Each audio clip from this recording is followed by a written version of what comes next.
Hello, my name is Andrew Koo. I'm a PGY3 general surgery resident at Southwest Healthcare Medical Education Consortium, the general surgery residency. And today I just want to show a few tips and tricks that help me complete FLS quickly.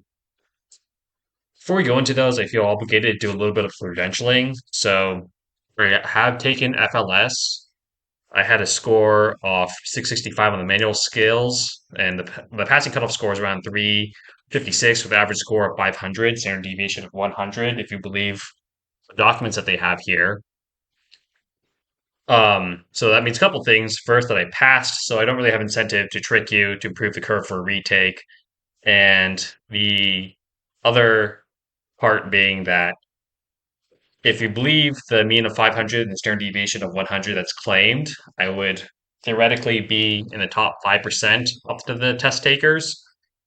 That being said, if you ask my attendings, they probably won't say that I'm the top 5% of laparoscopically skilled residents. So I think this could due to a couple of reasons. First, it's kind of their job to neg us. But moreover, I think it kind of shows that this FLS is kind of a game that you can win quickly at without having to develop top tier laparoscopic experience. And I think most people can actually take this by their second year.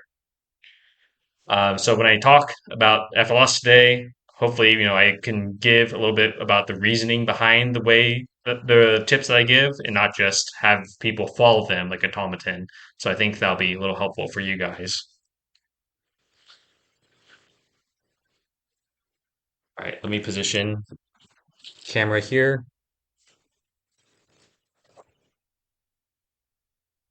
So you can see my hands here. Then you can see the pegs in front of you here. Now, when we talk about the peg transfer, the first objects you need are the pegboard, obviously, and the pegs all on here. So typically you have the pegs on the left side while the right side is empty. And basically what you need to do is transfer all the pegs to this side and then transfer them all the way back using both graspers.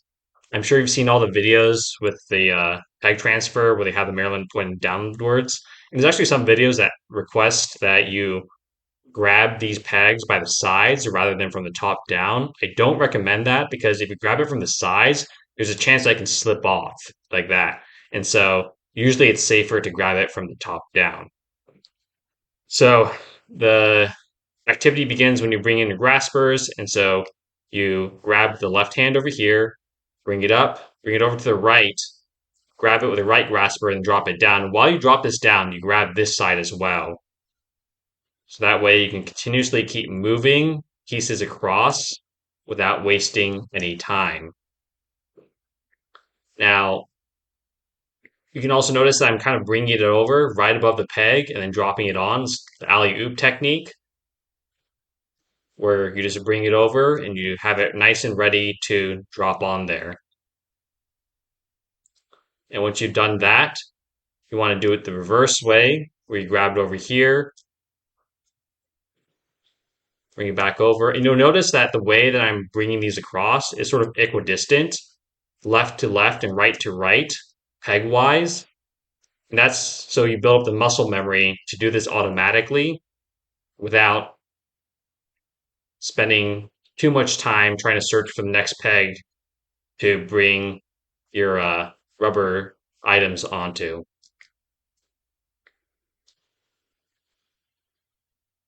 There we go.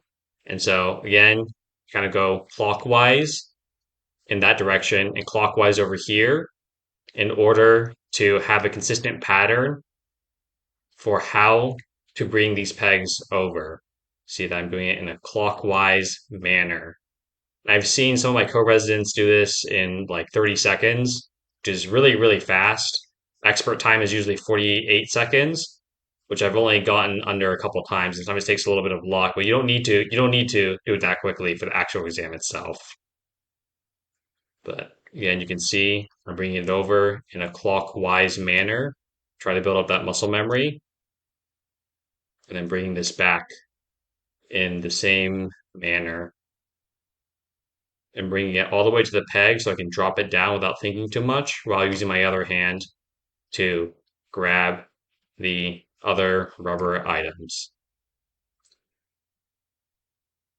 So this is typically not the most difficult part of FLS, but still a task to master.